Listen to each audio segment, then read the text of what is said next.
अस्सलाम वालेकुम। दोस्तों आज हम डिस्कस करेंगे difference between prokaryotic cell and eukaryotic cell. दोस्तों आज हम पढ़ेंगे डिटेल से कि सेल की जो दो मेजर टाइप्स है यानी प्रोकैरियोटिक और यूकैरियोटिक सेल, इनमें क्या डिफरेंस है और इनको डिफरेंट कैटेगरीज में क्यों रखा गया है, और हम कैसे जानेंगे कि एक सेल प्रोकैरियोटिक है या फिर यूकैरियोटिक है। तो दोस्तों आज की वीडियो में हम इन दोनों सेल के डिफरेंसेस के बारे में डिटेल से बात करेंगे। तो बिना वक्त ज़ाया किए दोस्तों स्टार्ट करते हैं अपनी वीडियो। बेसिकली अगर हम सेल के टाइप को देखें तो जितने भी टाइप्स के सेल है उनमें तीन चीज़ें बिल्कुल कॉमन होगी और हमेशा कॉमन होगी। यानी ये तीन चीज़ें उनमें लाजमन पाई जाएंगी, ख्वाह वो किसी भी किस्म का सेल हो। जो सबसे पहला चीज़ है वो है दोस्तों सेल मेम्ब्रेन। अब दोस्तों सेल मेम्ब्रेन बेसिकली क्या है, ये एक बाउंड्री है सेल के इर्द गिर्द। यानी ये सेल को सेल बनाता है, सेल को सेल की शेप देता है। अगर सेल मेम्ब्रेन ना हो तो सेल का सरवाइव कर पाना नामुमकिन है, क्योंकि दोस्तों सेल मेम्ब्रेन ने साइटोप्लाज्म को प्रोटेक्ट किया होता है और ये एक सेल को बाउंड्री प्रोवाइड करता है लाइफ के लिए। दोस्तों जो दूसरा कंपोनेंट है वो है साइटोप्लाज्म। अब दोस्तों जितने भी टाइप के सेल हैं उनमें साइटोप्लाज्म लाजिमन पाया जाएगा। क्यों पाया जाएगा? क्योंकि दोस्तों एक तो साइटोप्लाज्म सेल में जितने भी ऑर्गेनेलीज प्रेजेंट होते हैं उन तमाम को एक सेफर इन्वायरमेंट प्रोवाइड करता है उनके काम करने के लिए। और दोस्तों दूसरी बात ये कि साइटोप्लाज्म एक साइट है डिफरेंट रिएक्शंस के लिए। For example glycolysis. दोस्तों ग्लाइकोलाइसिस रिएक्शन साइटोप्लाज्म में ही परफॉर्म होता है। और इसी तरह काफ़ी ज़्यादा रिएक्शंस वगैरह है जैसे कि मेटाबॉलिज्म कहते हैं। दोस्तों काफ़ी ज़्यादा रिएक्शन सेल के अंदर जो होते हैं उनके लिए साइट कौन प्रोवाइड करता है? साइटोप्लाज्म। और दोस्तों जो तीसरा कंपोनेंट है वो है डीएनए। दोस्तों डीएनए में बेसिकली हमारे जो हेरिडिटरी कोड्स है या जो जेनेटिक मटेरियल्स है वो कोड होते हैं, क्योंकि डीएनए में जीन्स प्रेजेंट होती है। और दोस्तों जीन्स में हमारे जितने भी सलाहियत है या हेरिडिटरी मटेरियल्स है वो तमाम के तमाम जीन्स में प्रेजेंट होती है। और जीन ही एक नए ऑर्गेनिज्म या नए ऑफस्प्रिंग को प्रोड्यूस करता है, क्योंकि उसमें तमाम सिग्नलिंग की इंफॉर्मेशन प्रेजेंट होती है। तो दोस्तों ये तो बात हुई तीन कंपोनेंट की, जो ख्वाह किसी भी किस्म का सेल हो उन तमाम में ये प्रेजेंट होंगे। अब बात करेंगे डिफरेंस की, प्रोकैरियोटिक सेल की और यूकैरियोटिक सेल की डिफरेंस के बारे में।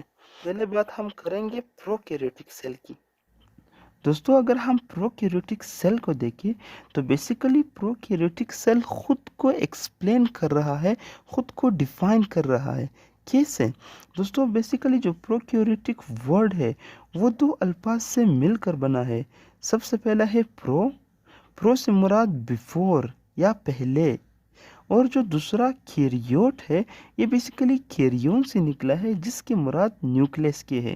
यानी दोस्तों ये ऐसे सेल्स है जो न्यूक्लियस से पहले ऑब्जर्व हुए हैं, न्यूक्लियस से पहले प्रेजेंट थे, यानी जिसमें क्लियर न्यूक्लियस नहीं पाया जाता। अब दोस्तों अगर हम दूसरी तरफ यूकैरियोटिक सेल की बात करें तो ये भी खुद को डिफाइन कर रहा है खुद के नाम से, यानी यू से मुराद ट्रू। और कैरियोट, कैरियोन से निकला है न्यूक्लियस। यानी दोस्तों ये इस तरह के सेल्स होते हैं जिनमें ट्रू न्यूक्लियस पाया जाता है, जिनमें एक मखसूस स्ट्रक्चर न्यूक्लियस पाया जाता है। दोस्तों अगर हम प्रोकैरियोटिक सेल में देखें तो यहाँ पे nuclear membrane is absent. Basically nuclear membrane क्या है? न्यूक्लियर मेम्ब्रेन न्यूक्लियस के इर्द गिर्द एक बाउंड्री है। न्यूक्लियर मेम्ब्रेन एक मेम्ब्रेन है जो न्यूक्लियस की फॉर्मेशन करता है। यानी दोस्तों यहाँ पे न्यूक्लियर मेम्ब्रेन एब्सेंट है तो जाहिर सी बात है न्यूक्लियस भी एब्सेंट होगी और न्यूक्लियस नहीं होगी। तो दोस्तों जो क्रोमोसोम्स है प्रोकैरियोटिक सेल की या जो जेनेटिक इंफॉर्मेशन है वो दोस्तों साइटोप्लाज्म में फ्रीली डिस्पर्स्ड होंगे, साइटोप्लाज्म में फ्रीली प्रेजेंट होंगे। दूसरी तरफ अगर हम यूकैरियोटिक सेल की बात करें तो यहाँ पे न्यूक्लियर मेम्ब्रेन इज प्रेजेंट, यानी दोस्तों न्यूक्लियर मेम्ब्रेन प्रेजेंट है, तो इससे हमें क्या पता चला कि न्यूक्लियस भी प्रेजेंट है, क्योंकि न्यूक्लियर मेम्ब्रेन न्यूक्लियस की फॉर्मेशन करता है, उसकी बाउंड्री बनाता है एक न्यूक्लियस की। तो दोस्तों यूकैरियोटिक सेल्स का जो क्रोमोसोम्स है या जो जेनेटिक इंफॉर्मेशन है वो न्यूक्लियस के अंदर प्रेजेंट होता है।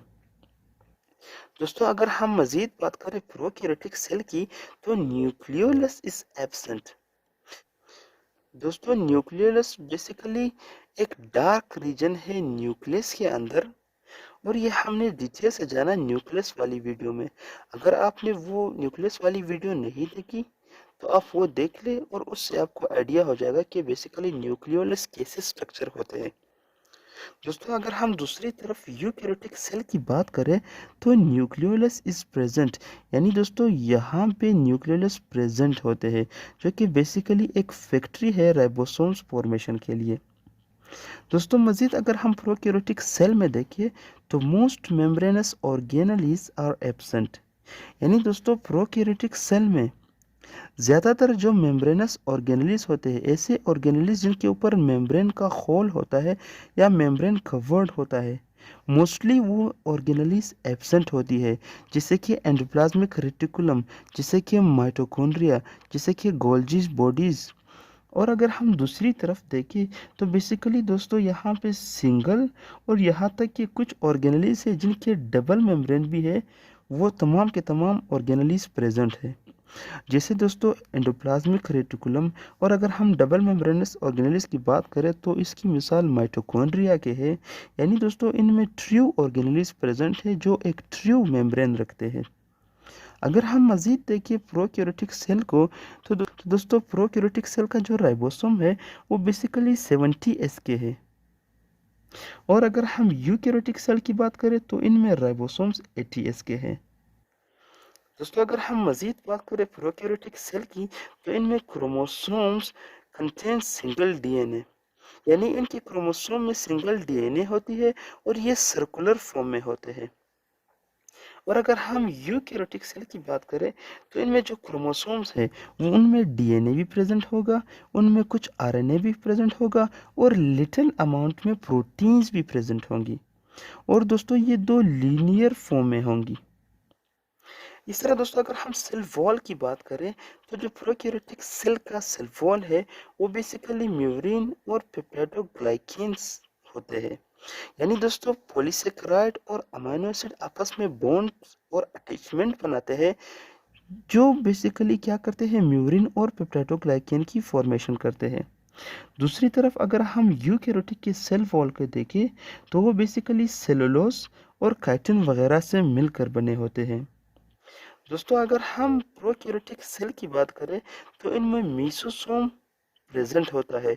मीसोसोम बेसिकली प्लाज्मा मेम्ब्रेन में इस तरह फोल्डिंग होते हैं जो रिस्पायरेशन का काम सर अंजाम देते हैं प्रोकैरियोटिक सेल में, जबकि यूकैरियोटिक सेल में मीसोसोम एब्सेंट होते हैं और बेसिकली जो रिस्पायरेशन है वो माइटोकॉन्ड्रिया के अंदर होता है। दोस्तों अगर हम ये जाने कि बेसिकली जो प्रोकैरियोटिक सेल है वो किन ऑर्गेनिजम्स में प्रेजेंट होता है तो वो है बेसिकली बैक्टीरिया और साइनोबैक्टीरिया। इनके जो सेल्स है वो बेसिकली क्या है प्रोकैरियोटिक सेल है। और दोस्तों अगर हम यूकैरियोटिक सेल्स को देखें कि ये किन में प्रेजेंट होता है तो बेसिकली जितने भी एनिमल्स है, प्लांट्स है और जितने भी फंजाई है उन तमाम में जो सेल्स है वो यूकैरियोटिक सेल ही प्रेजेंट होंगी। जिन ऑर्गेनिज्म में प्रोकैरियोटिक सेल प्रेजेंट होंगी दोस्तों उनको कहा जाएगा प्रोकैरियोट्स, और जिन ऑर्गेनिज्म में यूकैरियोटिक सेल मौजूद होंगे उनको कहा जाएगा यूकैरियोट्स। तो दोस्तों ये थी हमारी आज की वीडियो। उम्मीद करता हूँ कि आपको वीडियो अच्छी लगी होगी। कोई भी सवाल हो, कैसा भी सवाल हो दोस्तों, आप मुझे एक कमेंट करें, इंशाल्लाह मैं आपको उसका जवाब दूंगा। तो मिलते हैं अपनी अगली आने वाली वीडियो में, तब तक के लिए अल्लाह हाफिज़।